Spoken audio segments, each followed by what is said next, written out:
This is what happens when the fourth turning meets fifth generation warfare.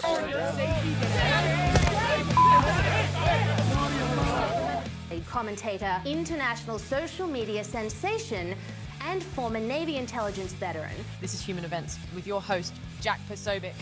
Christ is king. President Trump arriving in Japan, looking to land another huge trade deal for America after unveiling a flurry of trade deals with multiple Asian countries. President Trump announced he has paused all trade negotiations with Canada over a TV ad that used President Ronald Reagan's words criticizing tariffs. In Canada, they are pulling the ad so the trade talks can resume. There has been a government shutdown here. People are suffering. Federal employees are starting to go to food banks. Any light at the end of the tunnel on that? Should the president be meeting with Democrats again? Well, what good does it do, Martha? They've dug in. The American people are hostage to Chuck Schumer and Hakeem Jeffries' poll numbers, because what's changed between now and the last time there was a clean continuing resolution is Chuck Schumer has tanked in the polls. Both of the two guys from Brooklyn, like I call them, are worried about being primaried from the left. 52 Republican senators have voted 11 times to reopen the government. 3 brave, moderate Democrats have come across the aisle. So, I call on moderate Democratic senators to end this craziness. You'll be heroes. After the 2026 midterms, you're going to give it serious thought. Yeah, I'd be lying otherwise. Governor Gavin Newsom isn't the only Democrat, though, considering a White House bid. Could it be you? Possibly.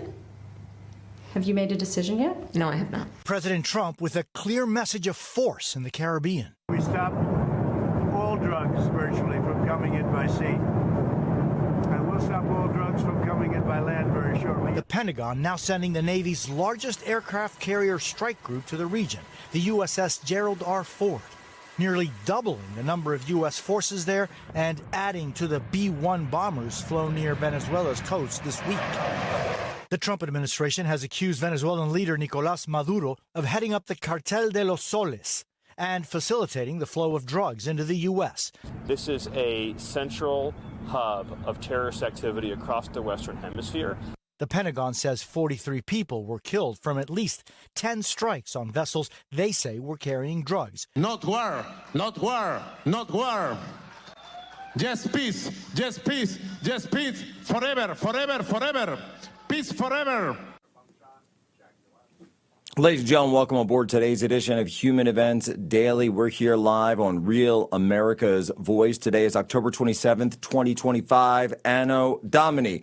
Hope you guys are getting ready for spooky Halloween. But of course, spooky season, Halloween is entirely Christian, by the way.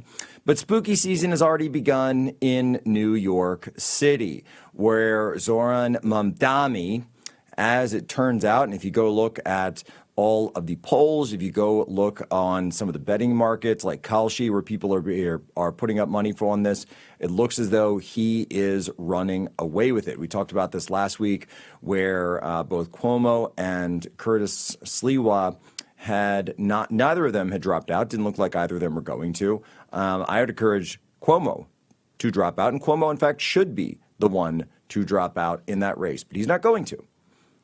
And let this be a lesson, folks. This is the wages of mass migration.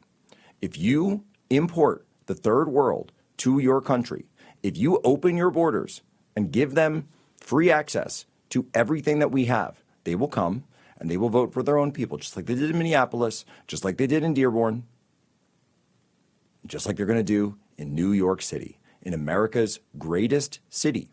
You will now have someone who only became a citizen in 2018. Someone whose family, whose background, whose beliefs have no bearing, culture, or history with our country, with America, and someone who believes wholeheartedly in cultural Marxism. It will be open season on white people in New York City when Mamdani becomes mayor. You will see open terrorism against white people in New York City when Mamdani becomes mayor. Go ahead, write me up, Media Matters. Go ahead, you know I'm right, and I will be proven right.